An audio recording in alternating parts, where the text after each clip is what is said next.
Driving across the Golden Gate Bridge is a pretty special experience, but let's be honest, most of the time, life looks nothing like the car adverts. Being behind the wheel is often just boring stop-start frustration. There has to be a better way.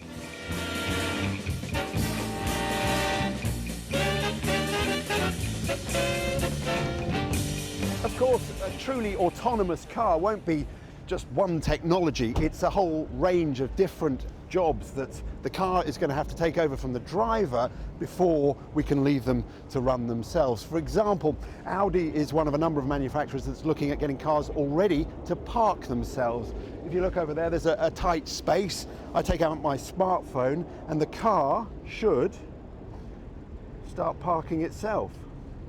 And what's going on here is there's nothing special in the road, there's nothing special in the parking space. All the technology necessary for this is in the car.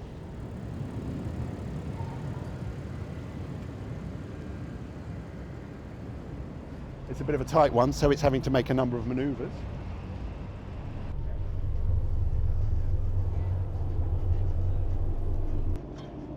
So there we go, the car is parked and everyone's paintwork is intact, and I'm not stressed about it.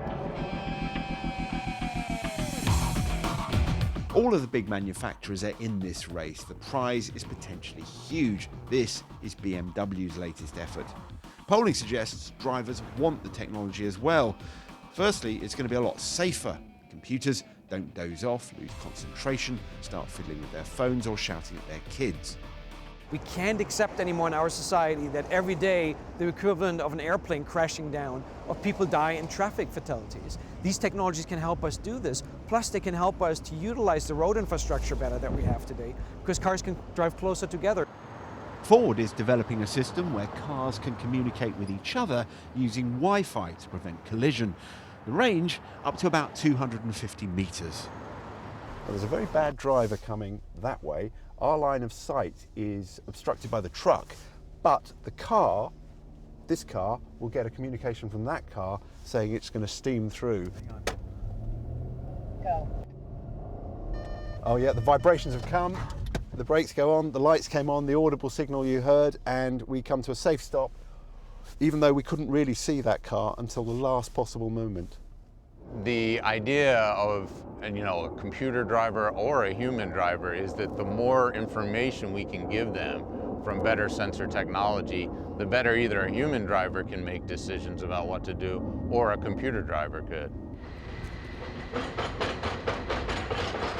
When cars first arrived on the scene, people could only describe them in terms of what they lacked. They didn't have horses, therefore they were horseless carriages.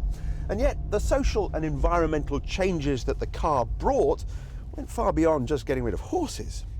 Likewise, at the moment we're rather fixated on driverlessness of autonomous vehicles, and yet the changes that are going to happen go far beyond liberating us from being behind the wheel. The technology itself to have self-driving cars is just the beginning. The real implications will come actually from how I save money and how business models are going to change. If I don't have to own a vehicle anymore in order to have access to transportation, and I can get it on demand from an autonomous vehicle that comes and picks me up and drops me off again, I save a lot of money as a consumer. Insurance companies might also change the way they actually ask you to pay for their premiums. Instead of paying an annual premium, you only pay for it whenever you use a vehicle. That could have huge implications for consumers and costs associated with vehicle ownership. I could do Angela Merkel and just go like this. We could both do that, very zen. That's what she always does. So we can, look, hands-free, look at this. Yeah. Look, Mum. Look, Ma, no hands. And hopefully no look, Ma, no teeth.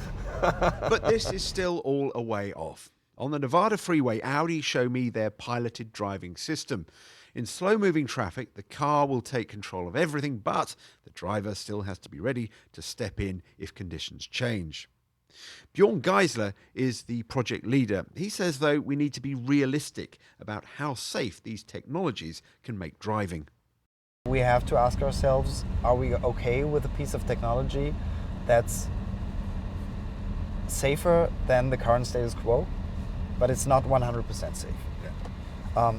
And personally, I think I'd much rather save 90% of the people that are hurt today and maybe still hurt 10% because I can't help it technologically, then just don't put that technology in the market at all, because it's still going to cause, it's still not going to be able to prevent all accidents.